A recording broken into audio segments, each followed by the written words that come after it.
Okay, good morning to everyone, and I welcome you to the regular panel 14A, Organized Corruption, Political Financing in the Western Balkans. I am very pleased to have with us today Fabian Zila. I'll introduce each of them later. Fabian Zila, Eldan Mujanovic, Mentor Rajoli, Dimitris Ovas, and Yanis Vlasis, and we will discuss a number of issues related to a study that was published in June this year and that dealt with issues related to political financing in the Western Balkans. Can I please see the presentation?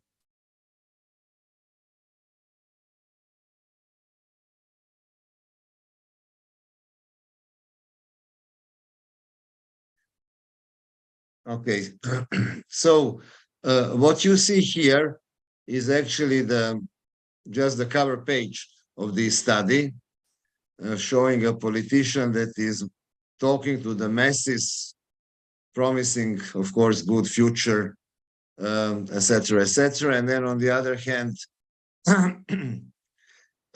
dribbling with a lot of money related to a number of infrastructural projects and the like.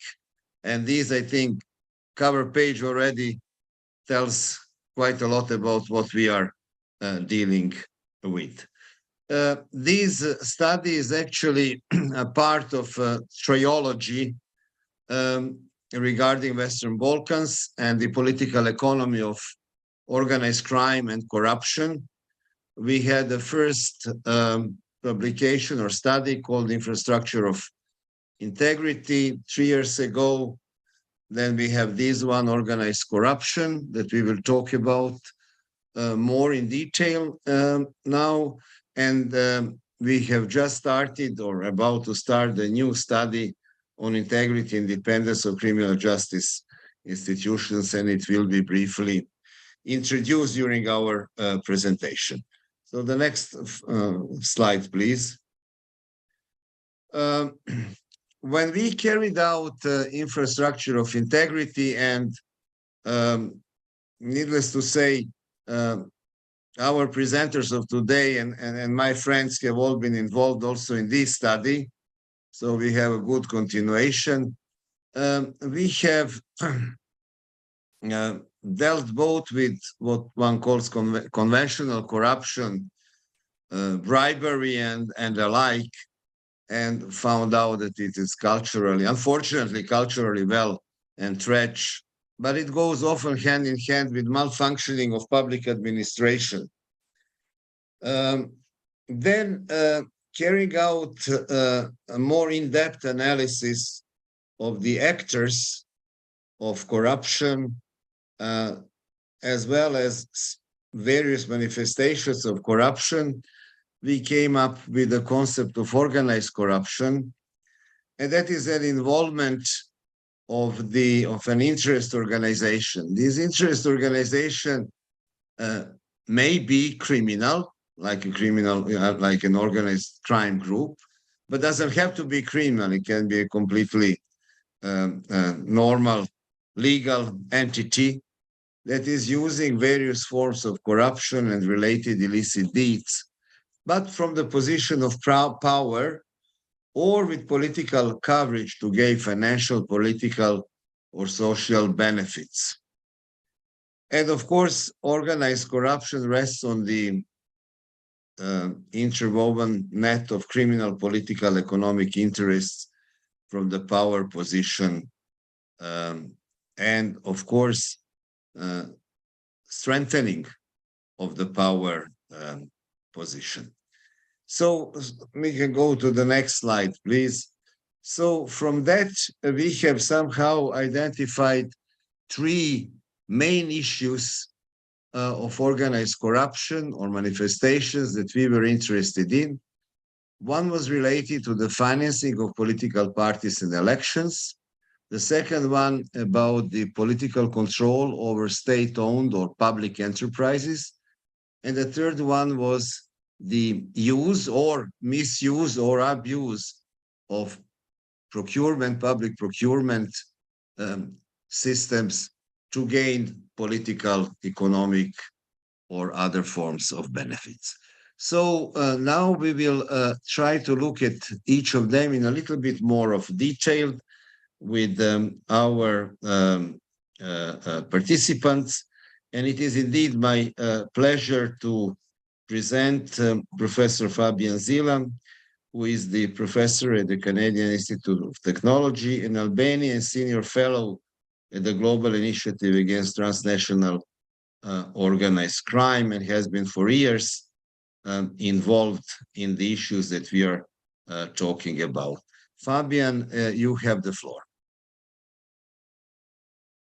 Thank you, Ugi. It is a great opportunity to discuss about this important issue for the democracy in the Western Balkans. As you underlined, I've been focused on me and a part of the experts have been focused on the financing of political campaigns and the nexus with corruption and organized crime.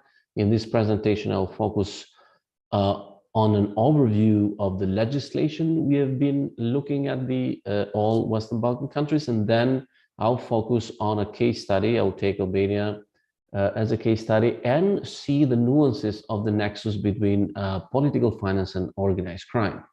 So I'll start with our review of the legislative framework, and to be honest, I think all of us were not surprised that when it comes to the quality of the legislation, Western Balkan countries are somehow well suited in the context of international norms.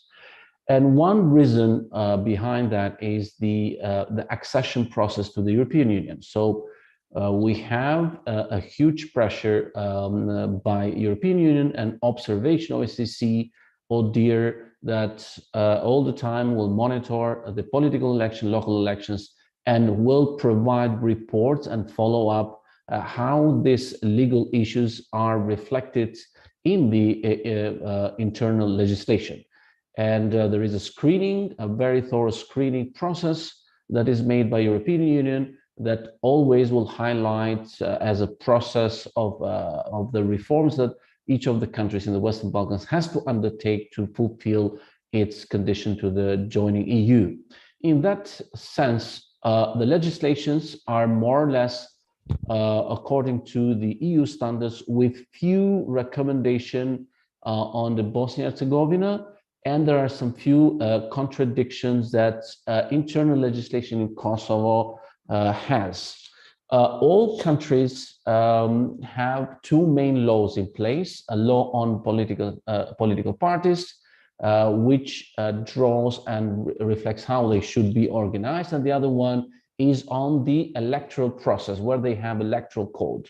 All countries have a central electoral commission that will be focused only on monitoring the election process, but also they will have anti-corruption agencies, or what I call administrative agencies, and also the prosecution office that will deal with the criminal offenses that in the context of the election process. So the next slide, please. So let's tackle the real problem here. So, okay, the standard of legislation is acceptable, but the main problem we find in all the 6 countries is interpretation, enforcement, and the informal ties behind the whole process, which makes it really difficult to understand why we have good laws, but not an efficient democracy. And in Albania, we have seen the influence of organized crime during the election process, because as elections have become very expensive, there is a need for informal money, and where to resort, of course, organized crime will be there in exchange of favoritism, appointments in law enforcement agencies, and corruption of law enforcement agencies, and so forth. However, there have been some good steps. Since 2015, in Albania, we have a law, what we call the law on decriminalization. What is this law? It is that every candidate that will apply for a position in the parliament or local election should not have a criminal record. Any criminal record in the last 10 years will automatically discourage and will remove any candidate from the system. It worked, and I think this is one of the best achievements we have in Albania, because as I'll show later, there is a huge number of public officials or candidates that applied that couldn't because of this law. We have also amended our criminal code and criminal procedure code, where we have added the number of offenses in the context of criminal elections, but also included in the Special Prosecution Office, which is a new institution dedicated only on the fight against organized crime and high-profile corruption, the two main offenses, passive and active corruption during election, to this prosecution office. Next slide, please. So, however, what we realize is that still political parties will use their, especially those in power, will use their influence to access the data of citizens and to understand their trend. And this is made illegally, not legally. We are not talking about an assessment of open data, open sources, and you make an analysis and you realize of what is the trend of the voters.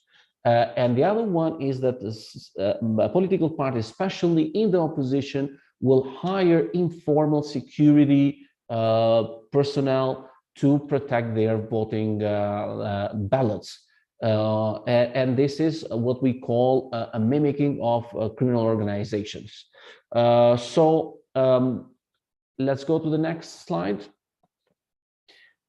We realize that the best way to fight the corruption and the influence of organized crime in political parties is by internal decriminalization and the law of decriminalization that applies to all public officials. So what are the results? In 2020, we had 100 candidates that were applying for election that we will withdraw.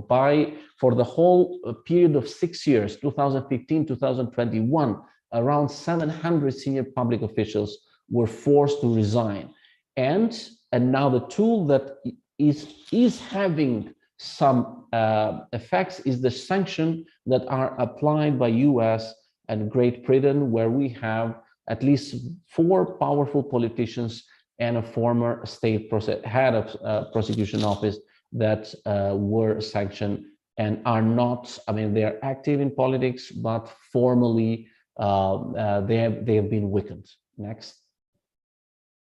So in conclusion, we assess that there is a lack of transparency in the source of funding. Informal private donation remain a problem. Use of state infrastructure by ruling party during the election continues to be a concern. The nexus between organized crime and political parties is still vivid. And in our assessment, we want to see more engagement of the civil society, providing more technical assessment and suggestions. And I think I'm okay with the timing. Thank you very much. Lian, thank you very much for this very interesting presentation and illustration on through the Albanian case. And for those that are interested in the publication that we have provided as an annex, there is a very interesting table of comparison about the position statuses of financing of political parties and election in each of the 6 countries that we covered. So it's a good comparative material for further analysis. Once again, Fabian, thank you very much. And it is now my great pleasure to invite Professor Eldan Mujanovic, who is an old-timer consultant of Global Initiative Against Transnational Organized Crime, and he is professor at the Department of Criminal Justice at the University of Sarajevo in Bosnia and Herzegovina. So, Eldan, your task is to tell us a little bit more about political influence and control over state-owned or public enterprises in our region. Eldan, the floor is yours. Thank you, Ugi. Good morning, everyone. And first of all, I would like to thank to my dear colleagues for their excellent work in preparation of this study, and especially to our dear colleague Ugi for his very inspirational leadership and guidance. Well, when it comes to the state-owned enterprises, this topic was considered as a part of, let's say, broader analysis of structural corruption within each jurisdiction in Western Balkans. I would say at the beginning it would be very naive to look just one, let's say, one of streams of corruption in like state-owned enterprise of financing the political parties or public procurements. They're rather very interconnected, cross-sectional, and they are, let's say, supplying in kind of supply chains in corruption structures. They have very specific roles.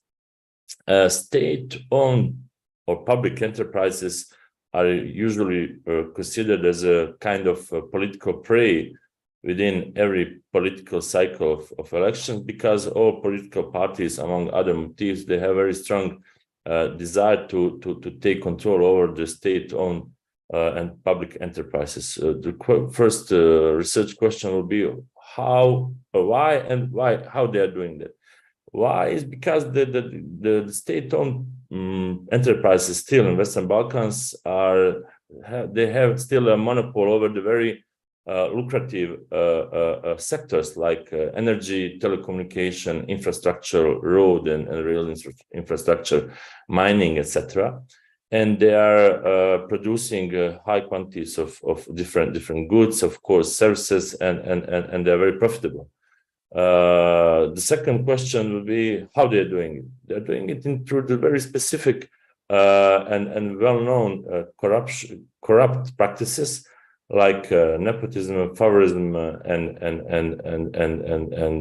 patriotism, because they are using the whole network of their not only formal members, which is very interesting, but also those who are not formally connected with political parties, but they have very specific and hidden ties to the to the top management of political parties and their leaders, and that's how they gain how they take the opportunity to get to the top positions in state-owned enterprises.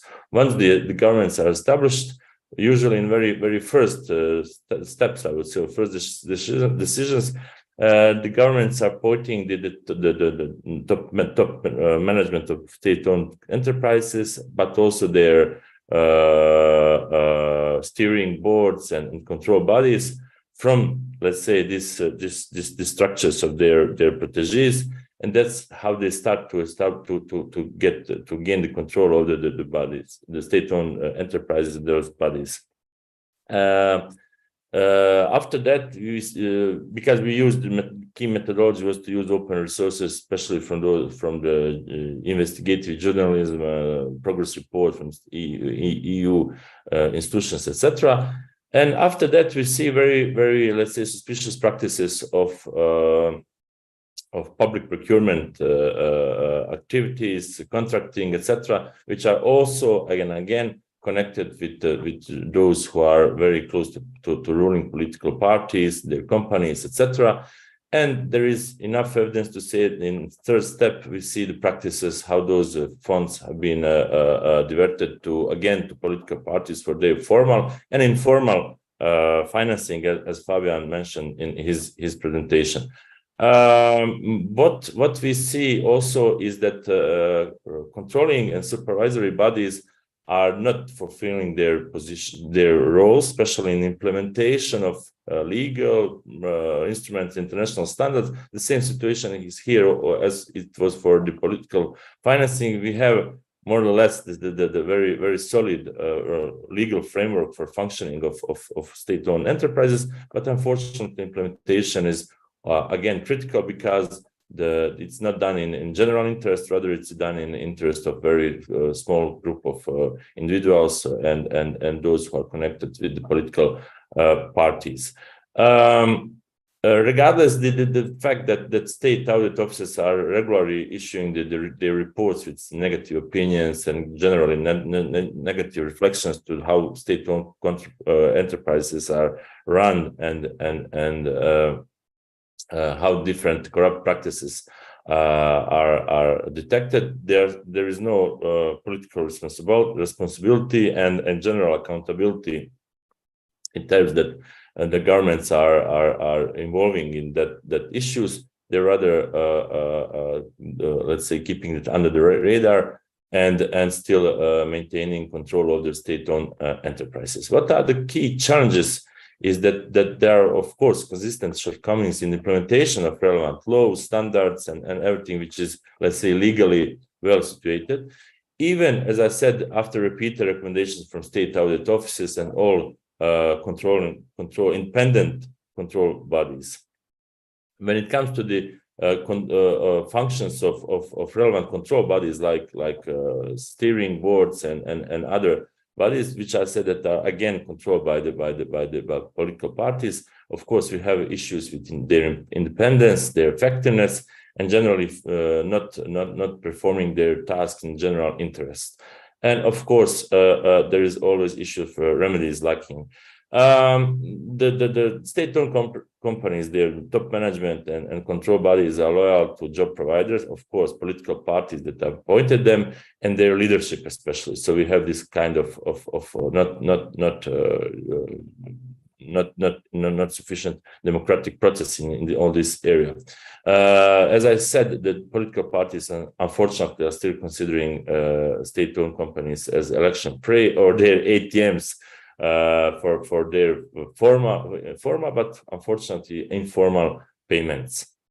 There is a huge lack of transparency because we still in some countries in Western Balkans have issues with the registers of state-owned companies, the controlling and steering boards and top managements and their operations, especially in terms of how people have been appointed, on which criteria, etc., and reports on their performance.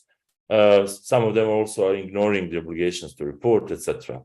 There is, as I said, general lack of public accountability and very rare and not, of course, sufficient reaction of judiciary in terms of prosecution of all those irregularities that have been found through the process of public audits and etc. Some of the companies, for that purposes, have been pushed in massive debts, and of course, those who are at the end of these supply chains, like workers and those who have been employed in the public state-owned companies, are suffering the highest in the biggest way.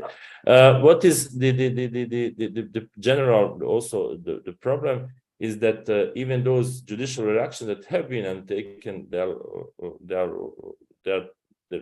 time-consuming, more than 5 to 8 years. The processes are going on, and even in some cases, the general public forgot what has happened like 5, 6 to 8 years ago.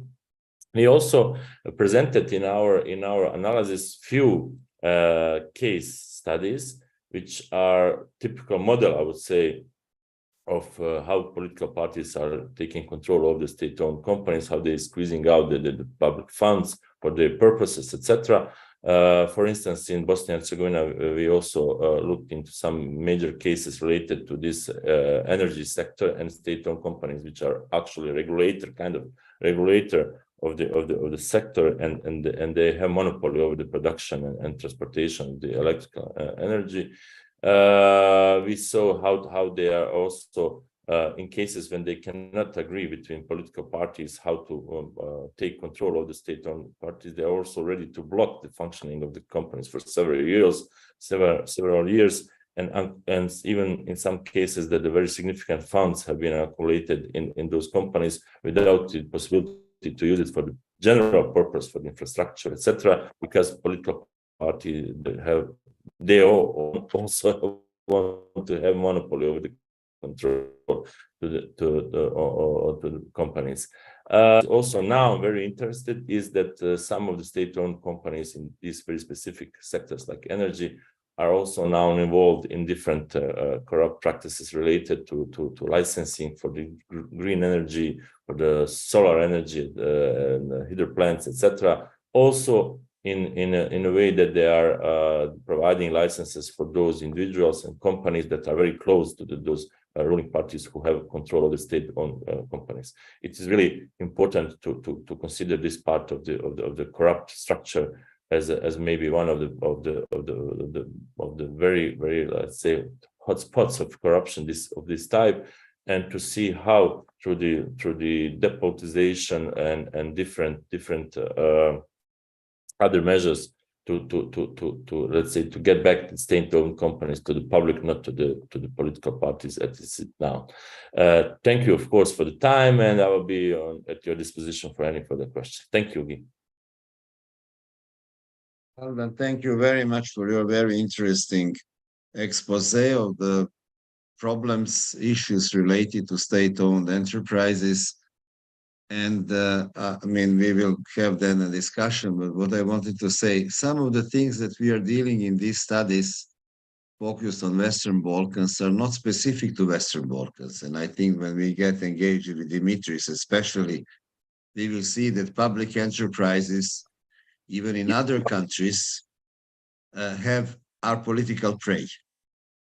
What you have used as a very nice, I think you said like ATM, right, for political parties. It's not only specificity of Western Balkans. I mean, this is also important to keep in mind.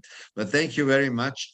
And now I give the floor to a good friend of mine and all-time consultant of Global Initiative, Mentor Grajoli, who is also executive director of the Kosovo Center for Security Studies, and he will address the issue of how public procurement processes are controlled, used, misused, and abused in Western Balkans. Mentor, the floor is yours. Thank you, Ugi. Can you please switch to the next slide? But before moving to the next slide, it was a pleasure to have this opportunity to work on a few processes which are correlated, as my colleagues presented their own parts. This too is part of the broad scale of research that we have done on the organized corruption in the Western Balkans. And what seemed clear is that also the problems of organized corruption are quite related to especially this part of the financing of political parties and the favors that are involved in the election process, which I think is on the top of the organized corruption infrastructure in the region, but also I think globally this could be quite similar. When it comes to public procurement, we found out that the legislation is quite aligned with the European and other international standards. What we also noticed is that the mechanisms generally are in place, like there are diverse mechanisms which are established to create this control and balance mechanism, but the challenge just go when it comes to implementation part, and starting from the way how these formal mechanisms have been established, it just shows that the goal is rather to misuse the process in a way that not much tracks are left behind. We found out that the mechanisms in general do lack capacity, starting from procurement circles within the respective institutions to the level of mechanisms who are established to oversee the process of procurement. Usually, all these mechanisms are related to politics, like politics have had a deep hand on appointing people, which ensure that their own interests are not affected when it comes to the procurement processes that they have had direct interest on it. The procurement is affected quite a lot of corruption for the reason that we already have mentioned also in the previous studies, which mean that political parties run with the resources which are at least not verified. Like a lot of political parties use through campaign a lot of resources which comes from a private and other and probably even illegal sector, where they have to do favors on the process, and usually the procurement process is challenged by the fact that a lot of political interests are related to trying to control the resources that are dedicated for the procurement sector. There are a lot of problems which starts on the procurement process, but a lot of procurement-related processes also that we have identified starts after the procurement phase, especially in the contract management phase. Like the challenges now have been increased with e-procurement and other tools when it comes to procurement, but the contract management part is especially problematic due to the fact that these mechanisms too are quite neglected, and usually people who lack professional capacities to manage contracts have been appointed in this phase.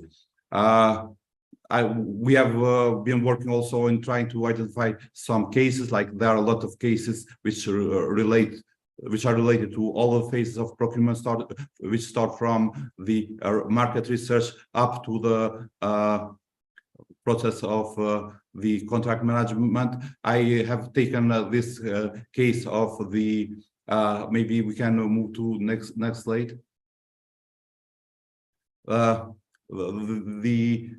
case of the highway which have been built between Pristina and Skopje on the Kosovo part. This has been a contract, 600 million euro contract, which had a lot of controversies in the process where this contract have been signed, taking in mind that similar price have been paid previously on the highways, which were much larger than this one. But what the plot that I studied in this case had to do is related to an annex contract which the government in in October 2017 gave, or the fine that the government gave to this company, construction company, which was quite high, like 53 million euro compensation for delays that previous government have caused. But then there were a reporting that the company who has been appointed on the contract management of this contract, which is I think international company called Hill, have done a previous report which indicated that the maximum amount that government should compensate the company for the delay is 14 million, not 53 as it has been paid. The rumors that possibly the government have used this final phase of the implementation of this procurement contract to giant illegally profit rose, especially in the media level. And due to these pressures from media, there have been an initiation for procurement, which after some initial steps, we found out that the continuation of the follow-up steps from the procurement were begun to be very slow, unlike some of the cases where the prosecution do investigate quite rapidly. Like the process for this case only started late in 2022, and it is still ongoing.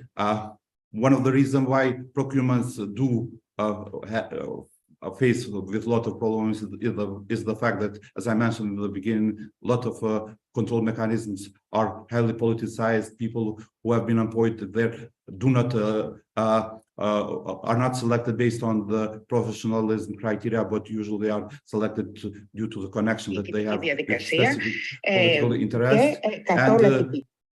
And for this reason, we found out that it is very important for the institutions to take immediate steps to ensure that people who are around the procurement processes to be depoliticized. Like the current government also do have this interest, have shown this interest to try to make positive changes when it comes to procurement process, but the concrete steps that we expected to take place have been quite reduced. Usually the main focus have been on trying to reduce the amount of procurement procured, trying to do some internal assessments to ensure that people involved in the procurements are not going to divert the purpose of the procurement. Another measure that the government have undertaken is to try to procure directly, to sign contracts directly with the governments from other countries in order to reduce the involvement of private sector when it comes to procurement process. But in general, like we see that there haven't been concrete steps that reduce the risk from corruption, and as long as the procurement is reinstated in the full scale, we expect that the similar level of corruption will rise again.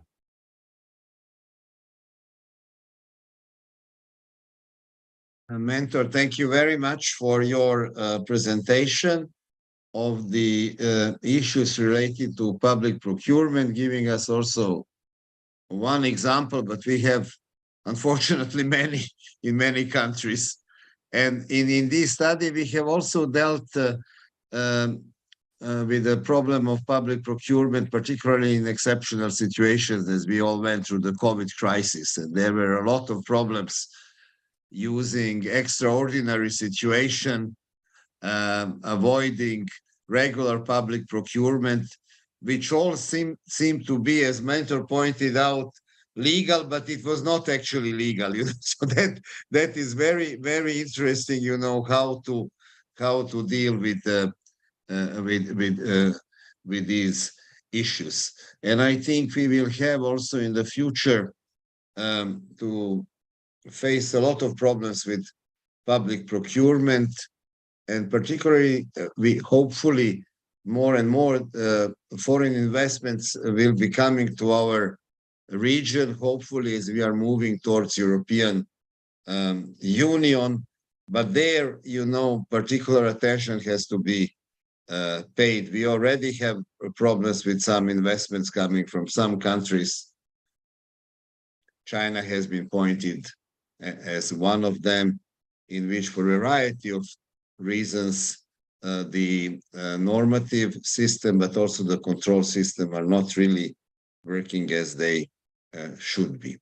So we have now heard a presentation of the three main, I would like to say, issues that we dealt with in this study on organized corruption. As a way of conclusions, I may say that obviously in all these areas, progress has been made in regulating the financing of political parties. Much of that was also thanks to the role of international and donor community. But even there we have, as in other cases, we have noted that these norms have not been sufficiently internalized, and actually they are not sufficiently implemented.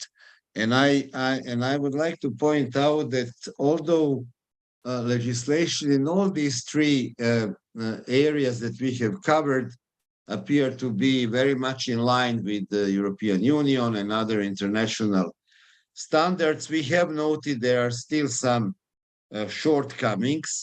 And I think what we have noted also in some countries, for example, in my country, Serbia, there were some new legislation that seemed to be to fit well into the legislative framework of European Union, but actually it avoided some of the main standards. And if you like, you know, it was a sort of a setback in comparison to what used to be previously adopted as a legislation. And I think we should use more and more in the legislative area the technique of what our colleague has termed corruption proofing. But that corruption proofing should not be only done by civil society, it should become part of the institutional mechanism within parliaments, by the commissions of the parliaments. And particular, I think, attention has to be paid in our countries to the role of lobbying. The role of lobbying in promoting certain particular interests and promoting legislation that will be in line with European and other international standards and still covering particularistic interests, be it organized crime or other interest groups as we defined organized corruption. And we don't have much experience with lobbying in our countries.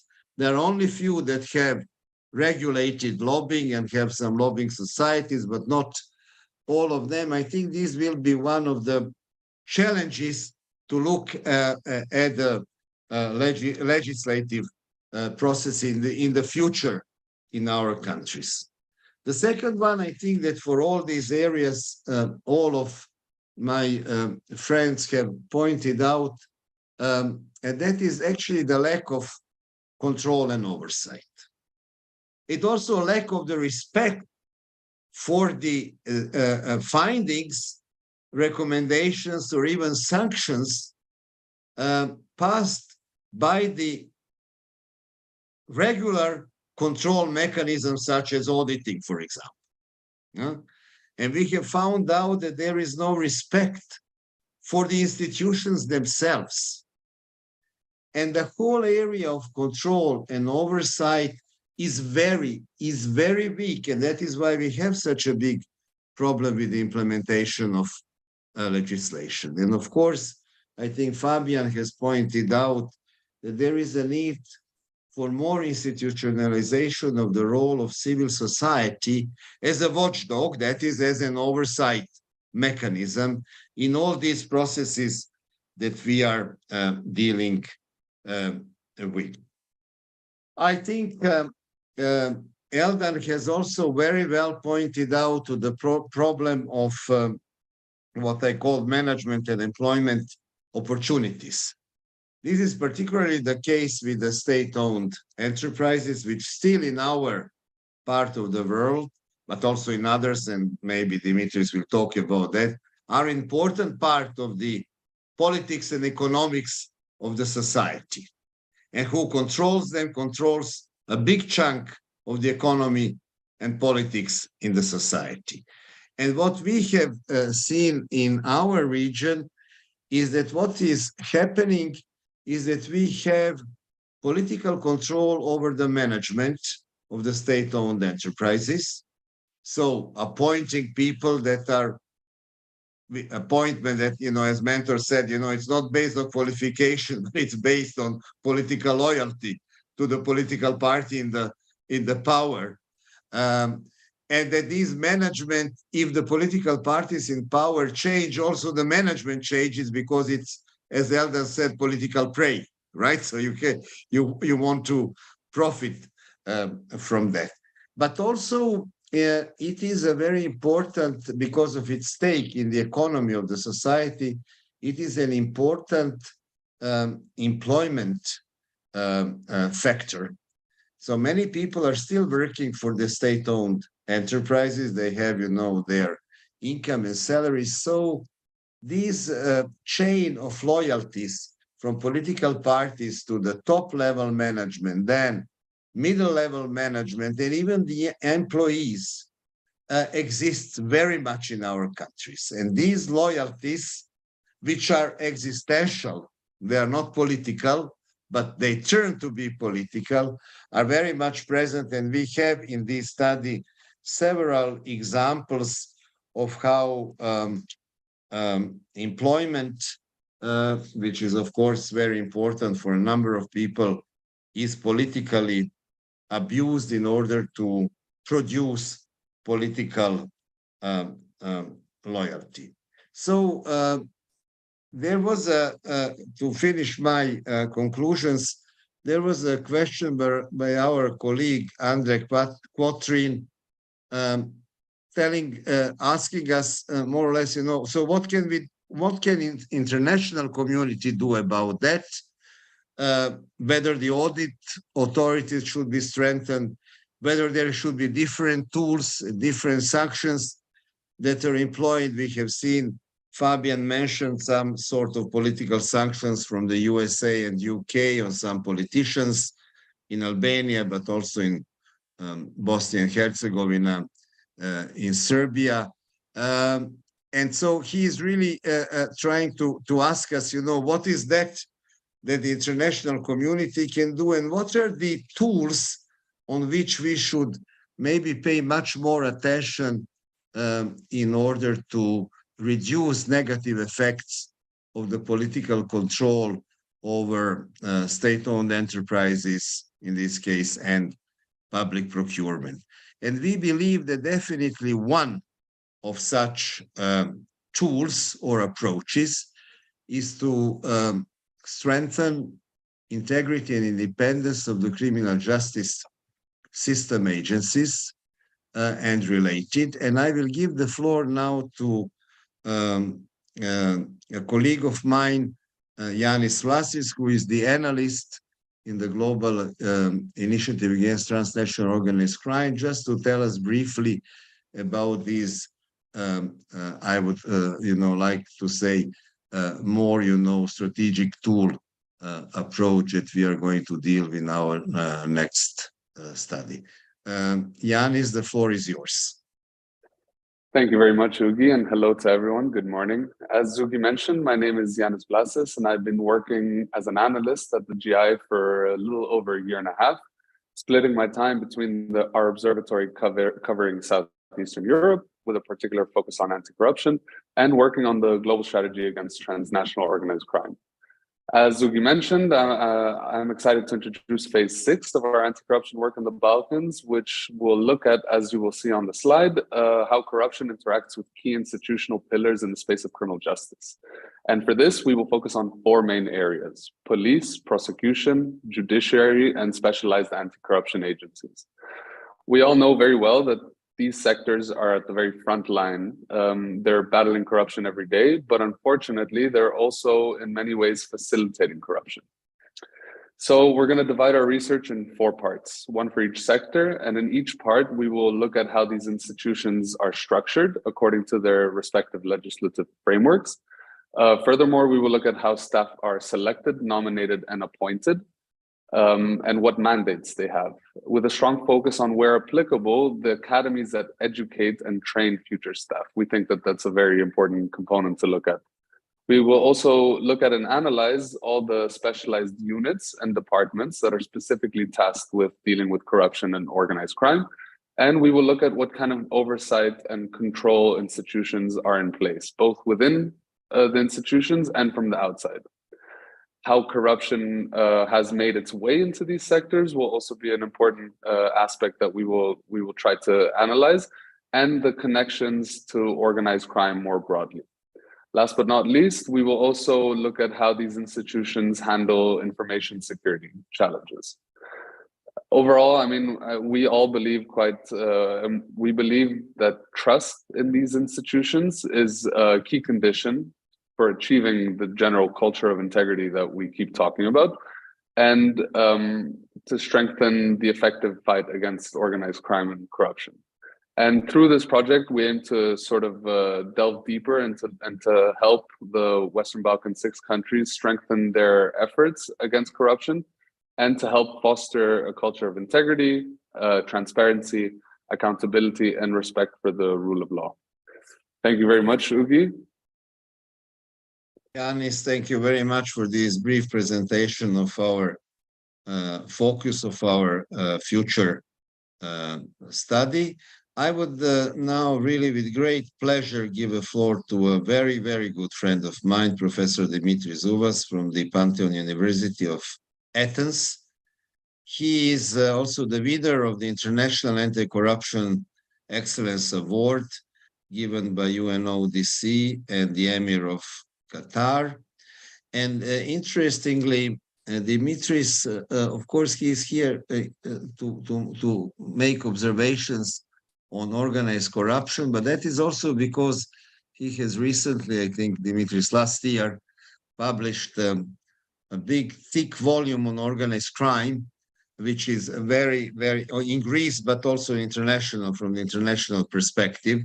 So with his work, he has already combined what I call organized corruption, not in the same sense, but looking at organized crime and looking at corruption.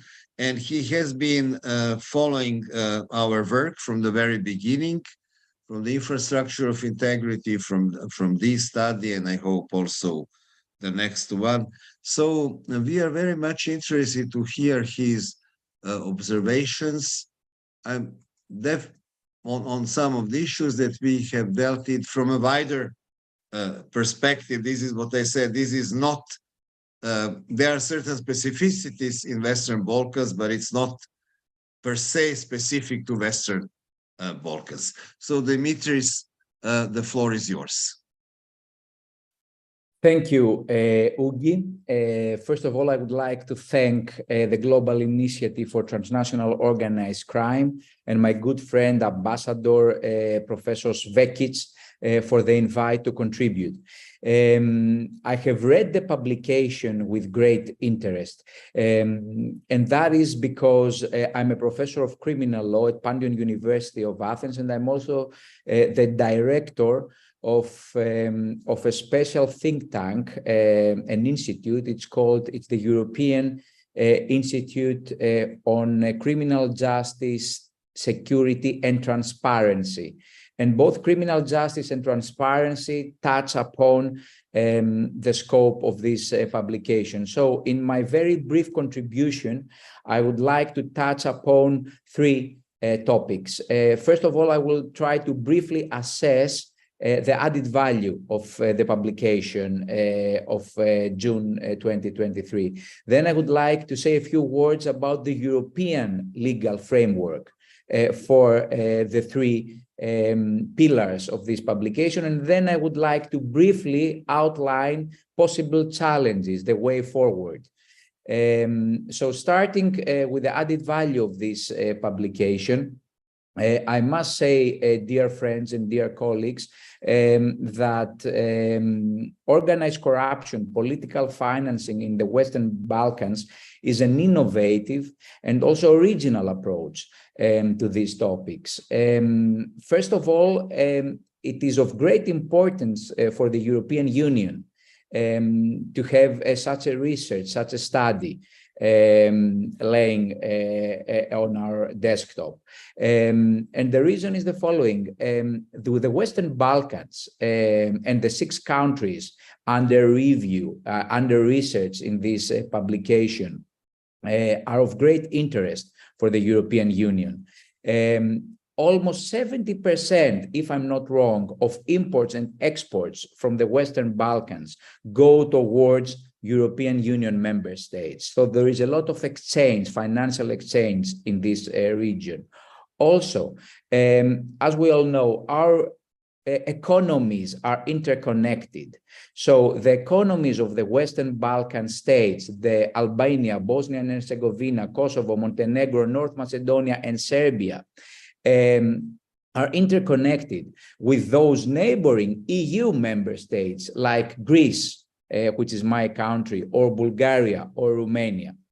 And we also know that crime and organized corruption is of transnational nature and character. So it touches upon European Union interests. And of course, it touches upon European Union interests because all these countries are candidates, are prospective EU member candidates. We all know that there is an accession process on the way. There are already accession talks underway with Montenegro and Serbia.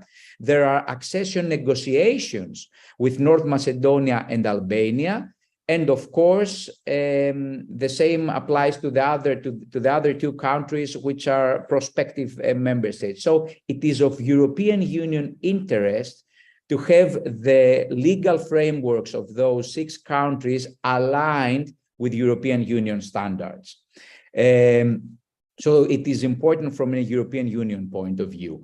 Now, with regard to the importance of the guide, when we discuss political financing in the Western Balkans, we are discussing political corruption. So we are discussing, and if we define corruption as abuse of power for private gain, we are discussing abuse of power by governmental officials, by politicians, by politically exposed persons for private gain. But not just for private gain, not just for privatized gain, but also possibly for collective gain, if we think of political corruption as corruption which benefits political parties, political groups, interest groups as such. And this is where organized corruption, and I think this is a very nice way to put this in the title of this publication, this is where organized corruption comes into play, because here this guide, this research does not only discuss corruption as a crime, but organized corruption, so structures of corruption, a systemic point of view towards corruption, something which is committed by political parties, by interest groups, in order to gain political power, in order to maintain political power. And this is another important aspect of this publication.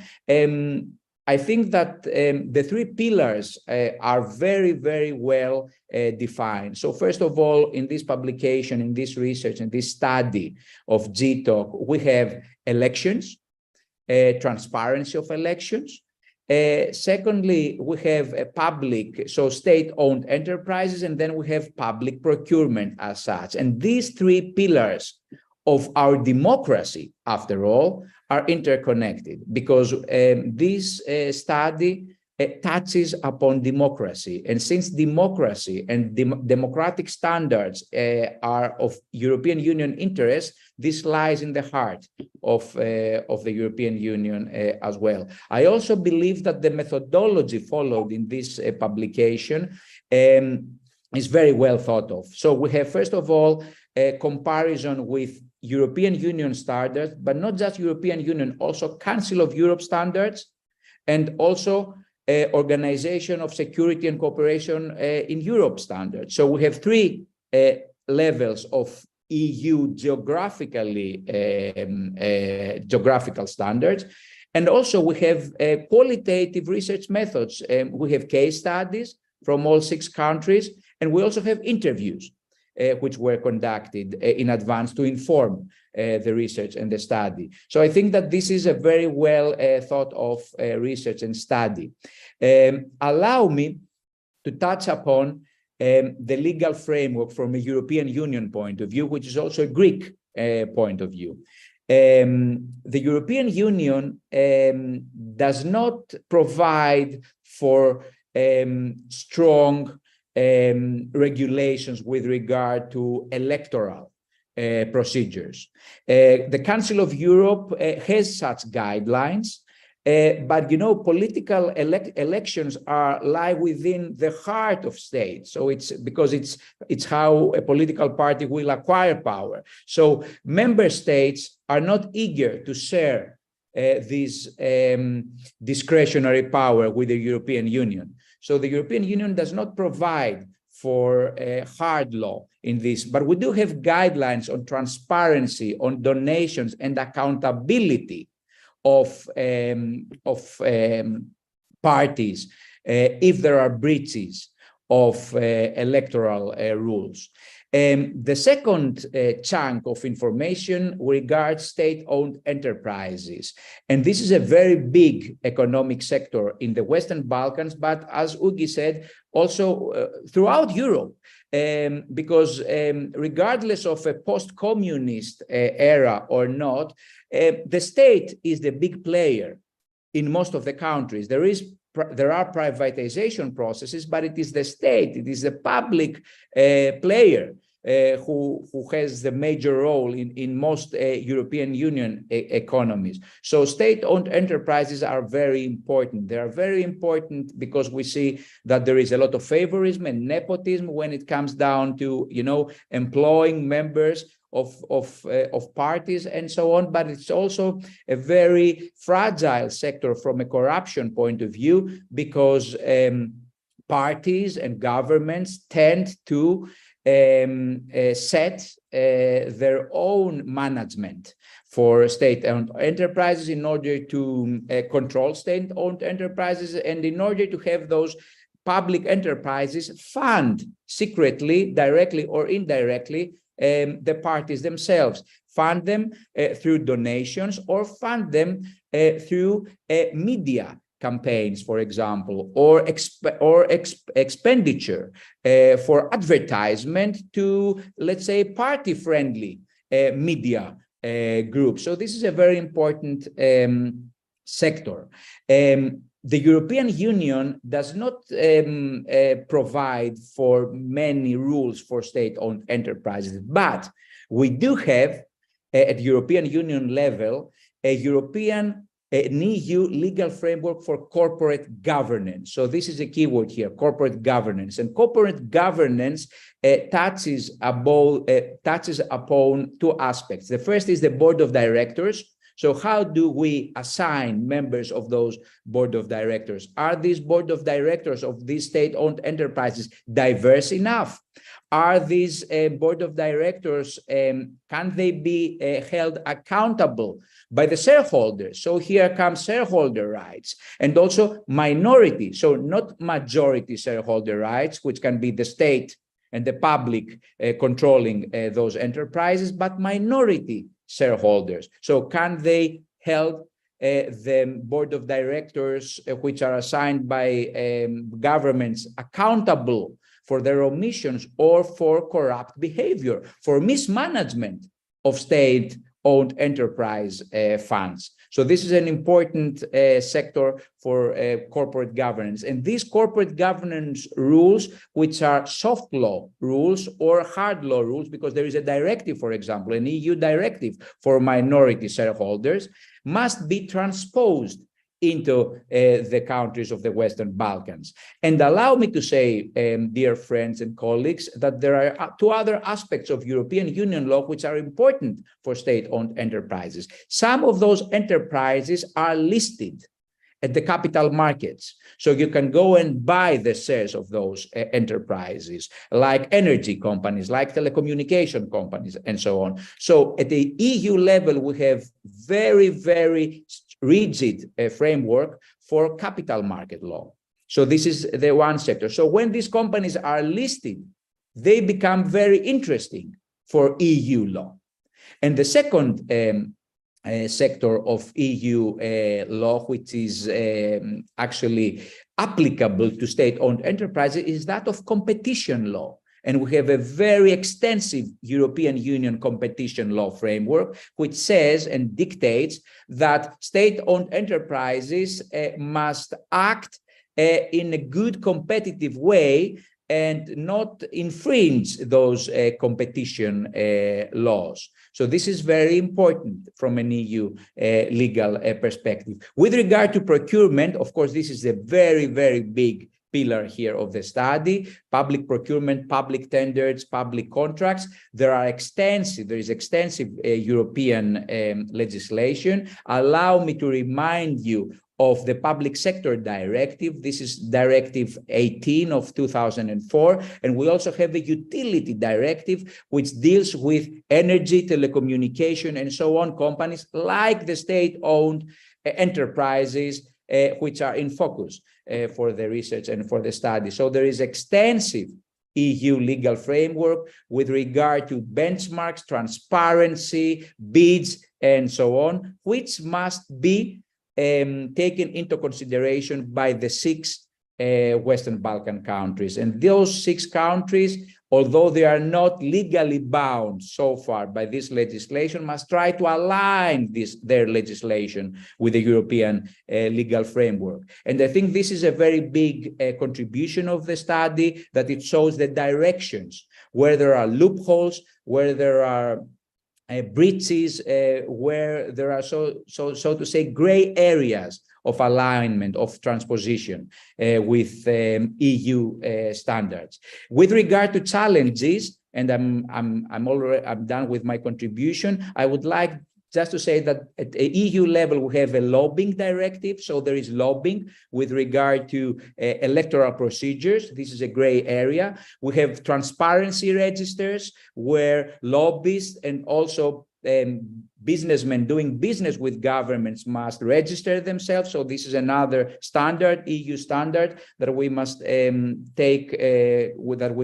consider. And of course, we must also think, and Ugi mentioned it, during COVID, we had direct procurement, we had extraordinary procedures, and now in terms of civil protection, you see, we have storms, we have floods, and so on. This is another big challenge for direct procurement at EU level, according to my opinion. So I think that this is a very important publication, a benchmark publication, a very useful publication, both for professionals, both for governments, both for EU governance officials to take into consideration. And I'm looking forward to that next step for the criminal justice institution, as indicated by Ioannis Vlasis. So once more, thank you, GI-TOC, for making this publication. And thank you, Professor Ambassador Svekic, for bringing this group together and making this this resource available to the public. Thank you very much. Dimitris, thank you very much. I think you have really provided us with such a precise, I would say, observation within the European Union framework, what needs to be done, what are the opportunities, but also what are the weak points. If there is not sufficient standards, then also we have to search for something else. We don't have really much time. I think only 7 minutes are left. I have noted that we have only in question and answer 2 questions from the same person. Andrea, I tried to answer to the first one, which was about what the international community can do and what are the strategic tools to deal with some of the issues. And Yanis has dealt with one possible strategic tool. There was also, Andrea also mentioned the existence of the Ohrid roadmap. This, I think we are all aware of that. Ohrid roadmap is meant to be an anti-corruption strategy, or also against illicit financial flows. So these 2 issues. It has the whole chapter devoted to one of our pillars, and that is public procurement. And it was yet another commitment of the governments of our region to do something in improving the anti-corruption, if you like, anti-corruption infrastructure. This is also part of the Berlin process, as the London Summit anti-corruption pledges in 2018 were the part of the Berlin process. Also very important, also commitments from the government. And I must say that since we were involved in monitoring London Summit anti-corruption pledges, and we were partially involved also in Ohrid roadmap. These are very important instruments, but I find that even the assistance of the international community has to be a little bit better coordinated. Either you have one platform and you would like to see how it is implemented, and then instead, jumping with a new one, which might be better, but you don't know what happened with the other one. This is like what is happening in our countries. Like you have one law, you even don't implement it, and you jump and you make another law. These are some errors that are not only made on a national level, but I'm afraid also on international level, because of the zeal to make changes. But that zeal to make changes is not always good. It has to have its own, I think, well-structured dynamics, not just for the sake of the change, but for the sake of the effects of the change. And these effects needs evaluation before you do it. And I think this is also something that we are a little bit lacking. I would like to ask any of the panelists if you would like to say something in the end of our panel. Please just take the floor.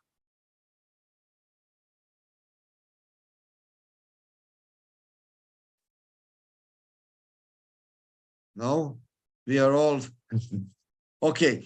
Let me just say then at the very, very end to thank all of you for your particular contribution, of those of you that were involved in the study, of course, for the study, but also for today's presentation. I think it was an excellent, excellent presentation. And more often that we have time to present our own findings, we will be better in doing it, because we will see what is the niche on which we have to insist, right? When you do it, then you tend to cover too many things.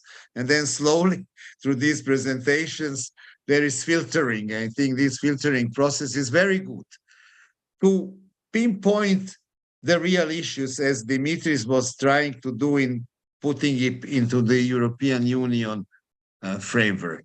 And at the end, what I would like to say, our path to European Union is difficult. We are newcomers, and scrutiny over newcomers is much tighter than of those that are already members. So we are exposed to much more scrutiny than those that are already there. But this is why we actually have to look even at the higher standards. And these higher standards, I think, as Dimitri pointed out, is not only European Union, but also organizations that are related to European Union.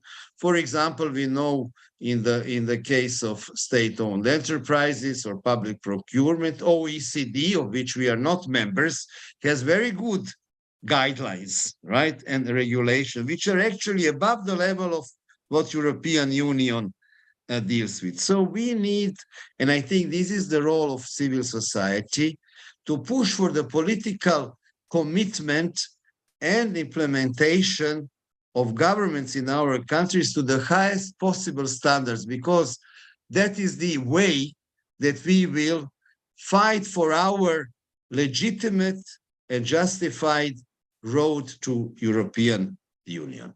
So I would really like to thank you once again very much for your participation and presentation. And I am looking forward to continuing our very good and friendly cooperation as we did in the past. Thank you very much, and see you next time.